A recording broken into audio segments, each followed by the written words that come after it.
헌법재판소는 비상계엄에 가담했던 인물들의 검찰 조서를 윤석열 대통령 탄핵 심판의 증거로 쓸 수 있다고 거듭 확인했습니다. 변호인 이패하의 진술하고 본인이 확인하고 서명한 법적 하자가 없는 조서는 증거 능력을 인정할 수 있다는 겁니다. 특히 조서와 헌재 증언이 다른 경우 신빙성은 재판부가 판단할 사항이라는 점도 명확히 했습니다. 조서와 증언이 상반되면 신빙성을 따져 필요하면 증거로 쓰겠다는 취지입니다. 앞선 변론에서도 재판관들은 증인신문 전후로 조서의 신빙성을 직접 확인했습니다. 증인께서 읽어보시고 좀 차이 나는 부분이 있는가 보죠? 예. 차이 나는 부분을 말씀하세요.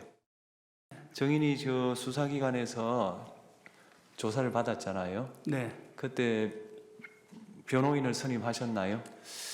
변호인을 선임하고 나서 조사받기 시작했습니다. 헌재의 이 같은 입장은 헌재법 40조의 근거를 두고 있습니다. 형사재판과 성격이 다른 만큼 형사소송법을 준용하되 형소법을 그대로 적용하지는 않는 겁니다. 유무죄를 다투는 형사재판과 달리 탄핵심판은 파면 여부를 다투는 징계성 재판이기 때문입니다. 지난 2017년 박근혜 전 대통령 탄핵심판 때 이미 확립한 기준입니다. 반면 윤 대통령 측은 2020년 피고인이 동의할 때만 공범 등의 조서를 증거로 쓸 수 있도록 개정된 형사소송법을 근거로 문제를 제기하고 있습니다. 헌재가 법 개정 이전으로 회귀하려 한다며 인권 보장 흐름에 역행한다고도 주장합니다. 법조계에선 탄핵 심판과 형사재판의 차이를 모르거나 무시하는 주장이라는 지적이 나옵니다.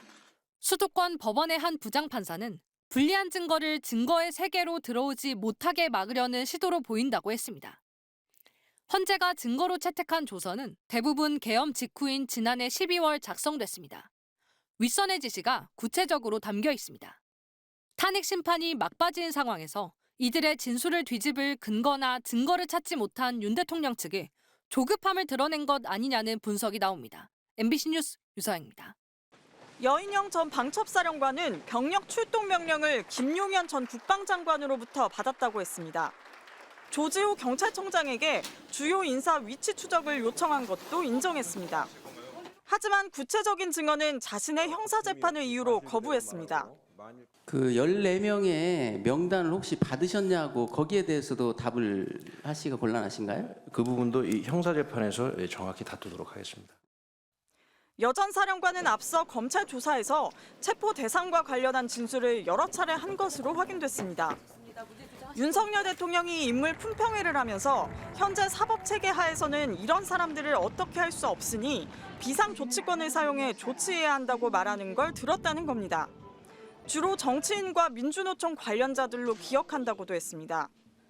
재판정에서 나온 질문은 대부분 이런 검찰 진술을 토대로 한 겁니다. 검찰 조사 간에 여러 가지 대화가 있었지만 거기서 무슨 품평이다 그런 단어가 오간 것은 맞습니다. 이진우 전 수방사령관도 국회 쪽에 신문이 시작되자 형사 재판을 받고 있다며 80여 차례 답변을 거부했습니다. 하지만 이미 검찰에 진술한 내용들입니다.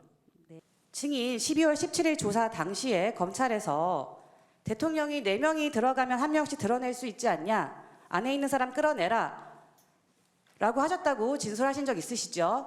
답변 드리지 않겠습니다. 4명이 1명씩 들쳐업고 나오라. 총을 쏴서라도 문을 부수고 들어가서 끌어내라는 윤 대통령 지시사항은 이 전 사령관 공소장에도 상세히 담겼습니다. 이진우, 여인영, 그리고 어제 국회에 나와 윤 대통령이 국회의원을 끌어내라고 지시했다고 다시 확인한 곽종근. 이 3명의 검찰 진술 조서와 공소장은 윤 대통령 탄핵 심판 증거로 상당수 채택된 상황입니다. 네. 의원을 정확하게 끌어내라고 두 분 다 말씀하셨고. 전직 사령관들이 아무리 답변을 거부해도 탄핵 심판 결과에 큰 영향을 미치지 못할 거라는 분석이 나오는 이유입니다. MBC 뉴스 이혜리입니다. 총을 쏴서라도 문을 부수고 들어가서 의원들을 끌어내라는 윤 대통령 지시를 받은 걸로 조사된 이진우 전 수도방위 사령관. 자신이 직접 날인한 조서 내용까지 답변을 거부하자 문영배 헌재소장 권한대행은 변호사 얘기를 꺼냅니다. 증인이 저 수사기관에서 조사를 받았잖아요. 네. 그때 변호인을 선임하셨나요? 변호인을 선임하고 나서 조사받기 시작했습니다. 오늘 저 나오신 변호사님도 포함되나요? 그렇습니다. 변호사와 함께 있었고 문제 제기 없이 조사가 끝났다면 탄핵 심판 증거가 될 수 있습니다. 이전 사령관이 아무리 입을 닫아도 이미 수사기관에 했던 말만 가지고도 심리가 충분히 가능하다는 뜻입니다. 여인영 전 방첩사령관에 대한 질문은 여론조사 업체 꽃에 집중됐습니다.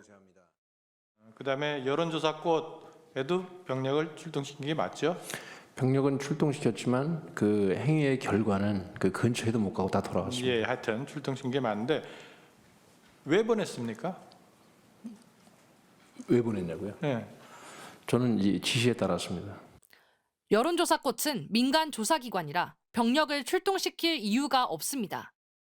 홍장원 전 국정원 1차장에겐 체포 메모를 놓고 10분 넘게 질문이 이어졌습니다. 방첩사가 검거 지원을 요청했다고 적었는데 메모에는 왜 검거 요청이라고 했는지, 여 전 사령관은 왜 체포조 명단을 술술 불러주었는지 따져 물었습니다.